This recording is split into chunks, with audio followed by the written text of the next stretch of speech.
2,000 years later. Hi friend, আজকের ভিডিওতে তোমরা দেখবে ধারচুলাতে কিভাবে আমরা পারমিট বানালাম।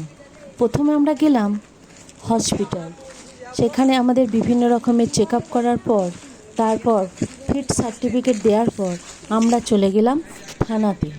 দেখো এখানে থানা, সেখানে কাজ সেরে আমরা দুপুরের খাবার খেয়ে আমরা অপেক্ষা করতে লাগলাম কখন অনলাইন পারমিট পাওয়া যাবে।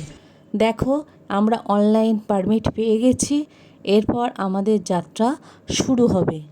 আমরা রবি ভাইকেই দিয়েছিলাম পারমিট করার জন্য, নিয়েছিল 800 টাকা। 3টের সময় গাড়ি ছাড়লো আদি কৈলাসের উদ্দেশ্যে। যেতে যেতে রাস্তায় দেখলাম ধস নেমেছে। ড্রাইভার বলল গাড়ি নিয়ে আদি কৈলাস যাওয়া আজ আর সম্ভব নয়, গাড়ি ফিরিয়ে নিতে হবে। ড্রাইভার নিয়ে চলল নারায়ণ আশ্রমের দিকে। গ্রামের রাস্তা, পাহাড়ের কোল দিয়ে এবড়ো খেবড়ো মাটির রাস্তা, সেখান দিয়েই চললাম আমরা নারায়ণ আশ্রমের মধ্যে। দেখো আমরা নারায়ণ আশ্রমে এসে গেছি। সবাই প্রকৃতির শোভা অনুভব করছে, তাই সবাই মিলে সেলফি তুলতে লাগলো। এখানে দেখতে পাবে নিচেতেই ইগলুর মতো যে ঘরগুলো করা আছে ওগুলো KMVN-এর ঘর, ভাড়া 900 থেকে 1000-1200-র মধ্যে। এখানে 4 থেকে 5 জন থাকা যায়, বাথরুমও আছে। এটা ঠিক নারায়ণ আশ্রমের নিচেতেই এই KMVN ইগলু।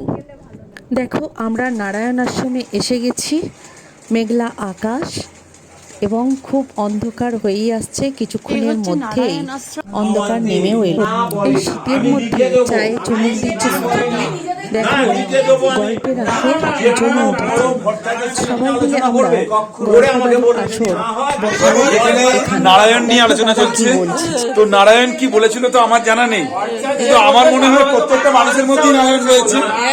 ভগবান যদি থাকে তাহলে সেই নারায়ণ যে যার আত্মায় যেমন চাইবে তেমন খাওয়া উচিত। অতএব যে মানবে মাছ খাওয়া উচিত নয় সে খাবে না, যার মানবে মাছ খাওয়া উচিত সে খাবে। অসংখ্য ধন্যবাদ।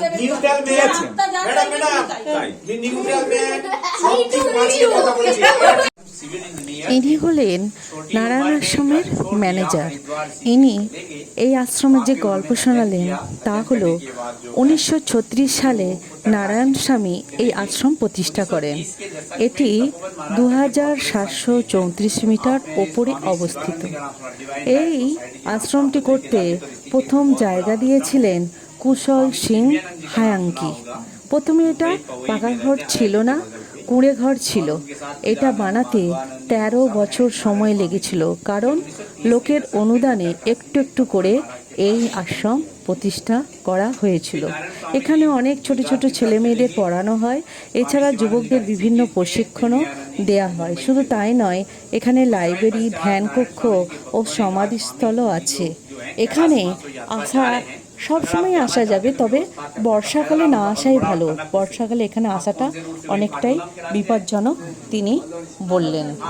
এই আশ্রম তৈরির মূল উদ্দেশ্যই ছিল যারা তৎকালীন যুগে কৈলাস মানস সরোবর যাত্রা করত তাদেরকে ধারচুলা হয়ে এই রাস্তা দিয়ে যেতে হতো, কিন্তু থাকার কোনো জায়গা ছিল না।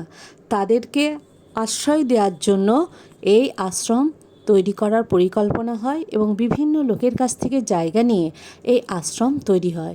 এখন বর্তমানে আশ্রমে থাকার ক্যাপাসিটি 40 জনের।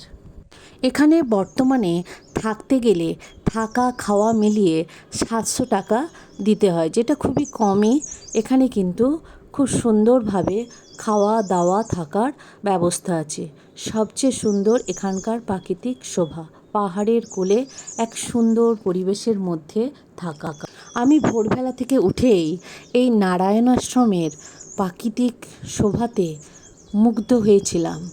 আমি বিভিন্ন দিক ঘুরে বেড়াতে লাগলাম এবং দেখলাম এখানে বিভিন্ন ধরনেরই সবজি চাষ হয়। এমন কোনো জিনিস নেই যে এখানে চাষ হয়নি। কড়াই থেকে বিনস থেকে বিভিন্ন ধরনের শাক সবজি এখানে দেখতে পাচ্ছ, মাঠেতেও সমস্ত ধরনের চাষবাস এখানে করা হয়।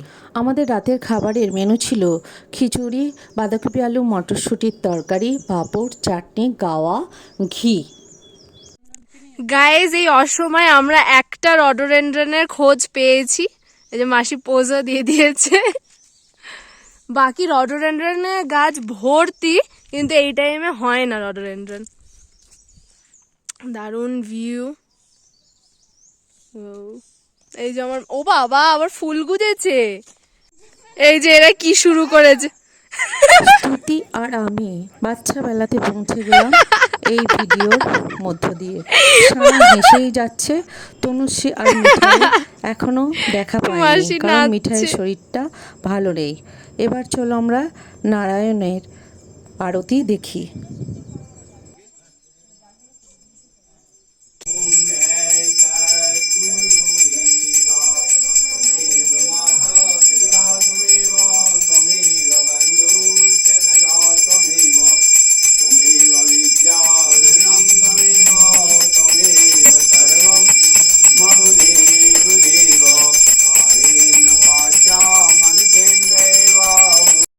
এবার চলো দেখি সকলেই প্রস্তুত আদি কৈলাস যাওয়ার জন্য। দেখো এই ভিডিওতে আমরা কি কি করছি।